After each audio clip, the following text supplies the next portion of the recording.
Hello friend, welcome to our channel education target पर। आज हम बिहार बोर्ड के 10वीं के बायोलॉजी यानी जीव विज्ञान के पहले अध्याय को देखेंगे और उन्हें अच्छी तरह समझने की कोशिश करेंगे ताकि हमें आने वाले प्रिपरेशन 2022 में कोई कठिनाई ना हो। तो चलिए बिना समय गंवाते हुए इस वीडियो को शुरू करते हैं। लेकिन आपसे एक गुजारिश है कि इस चैनल को सब्सक्राइब कर लें और इस चैनल को लाइक भी कर लें ताकि आने वाली सभी जो लेटेस्ट वीडियो हैं उनका नोटिफिकेशन सबसे पहले आप तक पहुंचे। चलिए वीडियो को शुरू करते हैं।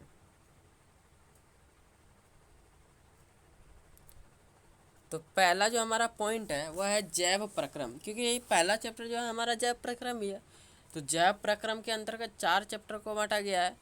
पोषण है, श्वसन है, उत्सर्जन है इत्यादि।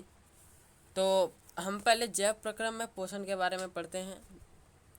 जैव प्रक्रम में पोषण के बारे में पढ़ते हैं। तो पहला हम ये तो जान लें कि जैव प्रक्रम होता क्या है।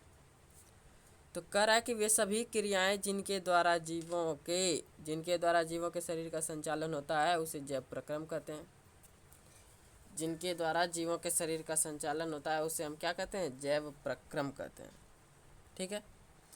अब वैसी कौन कौन सी क्रियाएं हैं? तो पोषण के कारण भी हमारा जो है शरीर का संचालन होता है। श्वसन करते हैं तो क्योंकि यदि मान लीजिए एक भी क्रिया हमारे शरीर की रुक गई तो हम तो सीधे स्वर्ग सिधार जाएंगे। इसीलिए सभी क्रियाएं अनिवार्य है। इसलिए हम कह सकते हैं कि जैव प्रक्रम उन सभी क्रियाओं को कहते हैं जिनके द्वारा जीवों के शरीर का संचालन होता है। तो यहाँ तक समझ गए आप? चलिए ठीक है। तो आगे बात करते हैं पोषण के बारे में, क्योंकि इस अध्याय में हम पोषण की ही बात करेंगे। तो चलिए हम समझ लेते हैं कि पोषण होता क्या है। पोषण वैसी विधि जिससे जीव पोषक तत्वों को ग्रहण कर उनका उपयोग करते हैं। जिनसे जीव पोषक तत्वों को ग्रहण कर उनका उपयोग करते हैं उन्हें हम पोषण कहते हैं।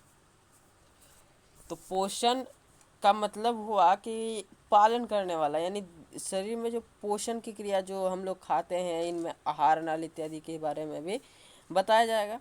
तो पोषण वही हुआ कि बाहर की चीज़ों को हमने ग्रहण किया और अपने शरीर में उनका उपयोग किया। वही कह रहा है कि जो बाहरी जीव पोषक तत्वों को ग्रहण कर उनका उपयोग करते हैं। तो उपयोग कहाँ करेंगे? अपने शरीर में उपयोग कर लेते हैं। ठीक है। चलिए अब हमारा अगला पॉइंट है कि पोषण कितने प्रकार के होते हैं। पोषण मुख्य रूप से 2 प्रकार के होते हैं। एक होता है स्वपोषण, दूसरा होता है परपोषण। ठीक है। तो स्वपोषण जिसे नाम से ही पता चला है, स्वपोषण, स्व मतलब स्वयं। चलिए अब इसके परिभाषा को ही देख लेते हैं। स्वपोषण कह रहा है कि वैसी विधि जिसमें कोई जीव अपने भोजन के लिए दूसरे जीवों पर निर्भर नहीं होकर अपना भोजन स्वयं संश्लेषित करते हैं उसे स्वपोषण कहते हैं। यानी कि वह अपना भोजन स्वयं बनाते हैं, किसी दूसरे पर निर्भर नहीं करते हैं। समझ गए? किसी दूसरे जीव पर निर्भर नहीं करते हैं, उसे ही हम क्या कहते हैं? स्वपोषण कहते हैं। परपोषण, और देखिए स्वपोषण जिन जिन जीवों में होता है, यानी जिस जिस जीवों में होता है उसे हम स्वपोषी कहते हैं। परपोषण पढ़ते हैं। तो परपोषण वैसी विधि जिसमें जीव अपना भोजन स्वयं संश्लेषित न कर दूसरे जीवों पर निर्भर करता है उसे हम परपोषण कहते हैं। पर मतलब होता है दूसरों पर। वही हाल है कि यहाँ जो दूसरों पर निर्भर करता है उसे हम परपोषण कहते हैं, यानी यह विधि परपोषण कहलाती है। और ऐसे जो जीव होते हैं जो परपोषण करते हैं उसे हम परपोषी कहते हैं। हम लोग मनुष्य जो है परपोषी हैं। चलिए आगे बात करते हैं हम स्वपोषी परपोषी। अभी हमने बताया कि स्वपोषण जिन जीवों में होता है उसे स्वपोषी कहते हैं और परपोषण जिसमें होता है उसे परपोषी कहते हैं। तो स्वपोषी का एकमात्र उदाहरण जो है हरे पेड़ पौधे। ये एग्जाम में बार बार पूछा जाता है कि स्वपोषी के उदाहरण बताइए। तो स्वपोषी का हमेशा उदाहरण जो लिखिएगा वह लिखिएगा हरे पेड़ पौधे। ठीक है।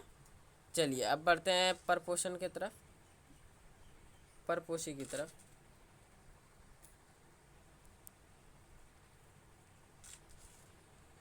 चलिए परपोषी समझ गए, जिन जीवों में परपोषण होता है उसे हम परपोषी कहते हैं, लिखा है ना। वैसे जीव जो अपना भोजन स्वयं संश्लेषित न कर किसी दूसरे जीव पर निर्भर होता है उसे हम परपोषी कहते हैं। वहाँ परपोषण में विधि था, यहाँ विधि नहीं है, यहाँ जीव है, इसीलिए यह परपोषी हो गया। यानी कि परपोषण जिन जीवों में होता है उसे हम परपोषी कहते हैं। मनुष्य है, कुत्ता है, बाघ है इत्यादि है, मतलब और भी अनेक जीव हैं। ठीक है, चलिए अब स्वपोषी और परपोषी के बीच हम अंतर को समझ लेते हैं, क्योंकि यह परीक्षाओं में 2 नंबर का पूछा जाता है, इसलिए 2 नंबर के लिए कम से कम 4 पॉइंट तो देना अनिवार्य है। ठीक है, चलिए पहला है स्वपोषी के बारे में और परपोषी के बारे में, दोनों को अंतर देख लेते हैं। तो स्वपोषी क्या होता है, ये अपना भोजन स्वयं बनाते हैं, आपने उधर देखा। और परपोषी क्या होते हैं, अपना भोजन स्वयं नहीं बनाते हैं। स्वपोषी परपोषी पर निर्भर नहीं करते हैं। इसका मतलब क्या हुआ कि ये जो स्वपोषी जीव है, मान लीजिए ये स्वपोषी है, ठीक है, और ये है परपोषी, तो ये जीव इस पर निर्भर नहीं करते हैं, जबकि ये जीव परपोषी स्वपोषी पर निर्भर करते हैं। वही अंतर हमने दूसरे में भी लिखा है। देखिए ये स्वपोषी पर निर्भर करते हैं, समझ गए। देखिए हम तो पेड़ पौधे पर निर्भर हैं, है कि नहीं।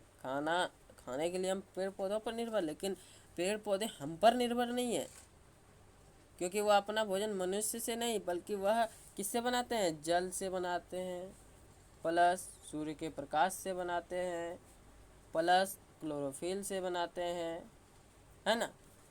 तो वो हम पर निर्भर नहीं है।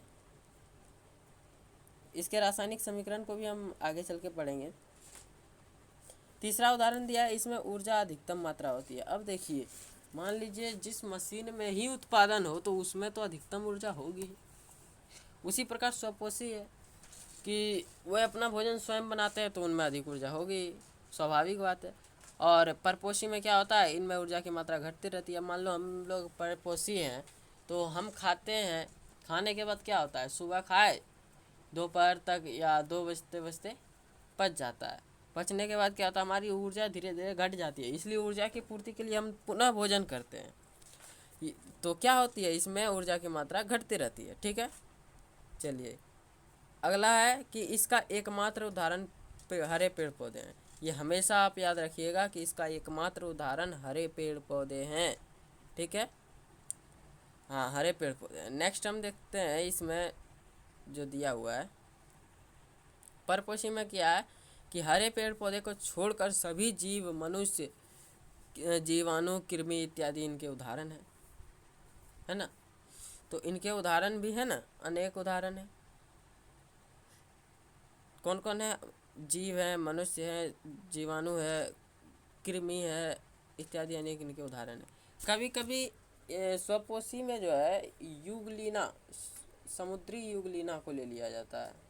एक सेकंड, युगलीना, ठीक है, समुद्री युगलीना को भी इनमें गिन लिया जाता है। चलिए अब देखते हैं परपोषण के कितने प्रकार हैं। परपोषण के प्रकार, परपोषण हमने समझ लिया कि जो दूसरे जीव पर निर्भर रहते हैं उसे हम परपोषी कहते हैं, और जिसमें यह पोषण होता है वह परपोषण कहलाता है। परपोषण भी मुख्य रूप से 3 प्रकार के होते हैं। कौन कौन से होते हैं, तो पहला होता है मृतजीवी पोषण, दूसरा होता है परजीवी पोषण, तीसरा होता है प्राणी संपोषण। ठीक है, अब मृतजीवी पोषण क्या है, परजीवी पोषण क्या है, प्राणी संपोषण क्या है, इसके बारे में तो जानना पड़ेगा। चलिए अब हम जानने का प्रयास करते हैं। तो मृतजीवी पोषण है कि वैसा पोषण जिसमें जीव मृत जीव जंतु अथवा पेड़ पौधे के शरीर से अपना भोजन प्राप्त करते हैं, है ना। अपना भोजन अपने शरीर की सतह से घुले हुए कार्बनिक पदार्थ के रूप में ग्रहण करते हैं, उसे मृतजीवी पोषण कहते हैं। अब इसका क्या मतलब हुआ, यानी कि मान लीजिए पेड़ पौधे के छिलके हुए, यानी जितने भी जीव मर जाते हैं तो उनके मरे हुए शरीर से जो अपना पोषण करते हैं उसे मृतजीवी पोषण करते हैं। और ये पोषण किस रूप में करते हैं, तो तरल कार्बनिक पदार्थ के रूप में करते हैं। अब इसका क्या मतलब हुआ, वो डायरेक्ट तो जीव को खा नहीं सकते हैं मरे हुए जीव को, उनसे जो रासायनिक कार्बनिक पदार्थ निकलते हैं उनसे वो अपना पोषण करते हैं। ठीक है, अब इनके उदाहरण देख लेते हैं। तो इनके जो उदाहरण दिए हुए हैं, कवक है, जीवाणु है, प्रोटोजोआ है, शैवाल है ना, शैवाल। अगला कह रहा है कि मृत जीवी को अपघटक भी कहा जाता है। अपघटक मतलब अपघटनकर्ता, आप लोग पढ़े होंगे। जो अपघटक का अर्थ हुआ कि जो घटकों को जो है अपघटित कर दे। मान लीजिए हम किसी स्थान पर केले के छिलके को रख दें तो कुछ दिन के बाद देखते हैं वह सड़ जाता है, तो उनके सड़ाने का जो कार्य करते हैं वह मृत जीवी करते हैं, क्योंकि मृत जीवी में ही मृत जीवी पोषण विधि पाई जाती है, इसलिए मृत जीवी को ही अपघटक भी कहा जाता है। ठीक है, चलिए नेक्स्ट है परजीवी पोषण। परजीवी पोषण क्या है? वैसे पोषण जिसमें कोई जीव दूसरे जीव को संपर्क में रहकर उससे अपना भोजन ग्रहण करते हैं, उसे परजीवी पोषण कहते हैं। यानी दूसरे जीव के संपर्क में रहा, उनसे भोजन ग्रहण किया, तो ये हो गया क्या? परजीवी पोषण। और इसके उदाहरण दिया है मलेरिया परजीवी, एंटामीबा हिस्टोलिका परजीवी, टैप्सवर्म। यानी ये जो है ना, जिससे ग्रहण करते हैं उन्हीं को हानि पहुंचाते हैं। उदाहरण के लिए मान लीजिए हमारे जो सिर में, सबसे बढ़िया उदाहरण दे रहे हैं कि सिर में जो जू है, ये हमारे सिर में रह के क्या करते हैं? हमें हानि ही तो देते हैं, लेकिन इनका पोषण हमारे शरीर से ही होता है कि नहीं? ठीक है, तो ये तीनों उदाहरण इनका याद रखिएगा। मलेरिया परजीवी, एंटामीबा हिस्टोलिका और टैप्सवर्म। टैप्सवर्म भी एक प्रकार का जीव है। चलिए नेक्स्ट है प्राणी संपोषण। प्राणी संपोषण है कि वैसे जीव जिसमें कोई जीव अपना भोजन जो है ठोस या तरल के रूप में सामान्य विधि से ग्रहण करता है। अब इसका क्या अर्थ हुआ ये समझ लीजिए। यानी भोजन को ठोस या तरल के रूप में, यानी ठोस का मतलब समझ गए, और तरल मतलब हुआ जल, जल जैसा या द्रव रूप में समझ सकते हैं।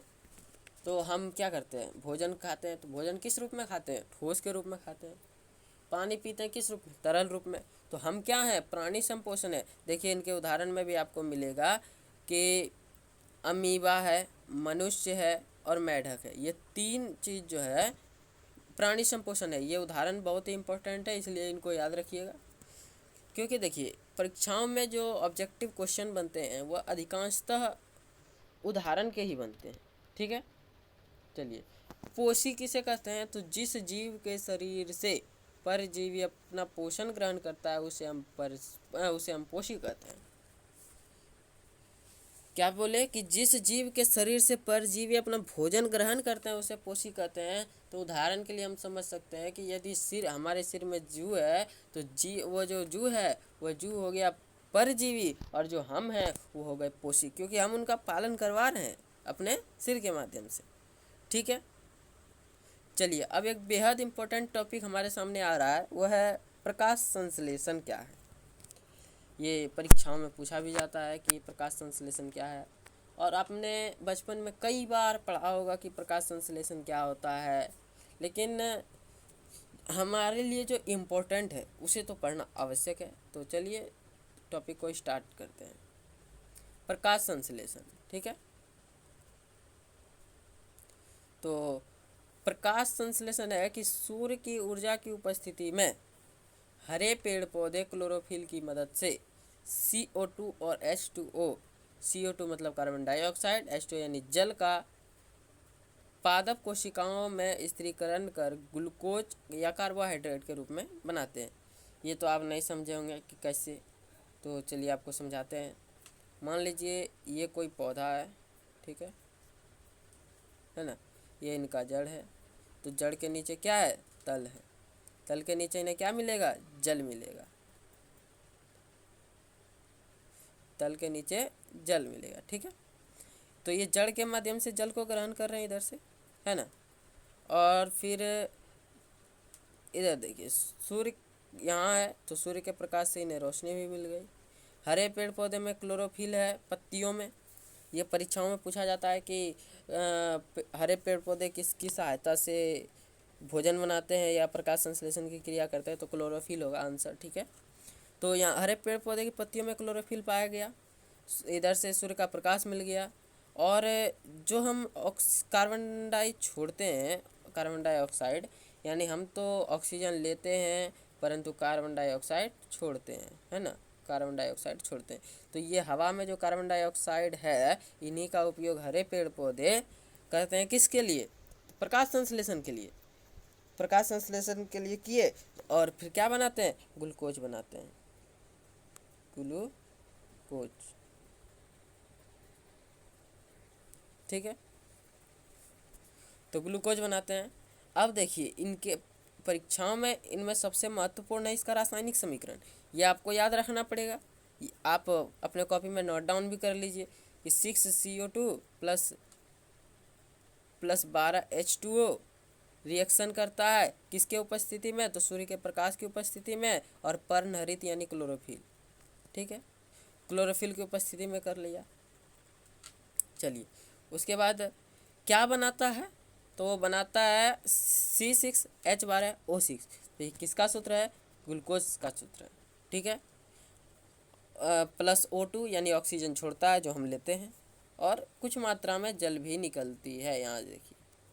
ठीक है, कुछ मात्रा में जल भी निकलता है, जल का सूत्र H2 है। ठीक है, इसी प्रक्रिया को क्या कहते हैं, इसी प्रक्रिया को प्रकाश संश्लेषण अभिक्रिया कहते हैं।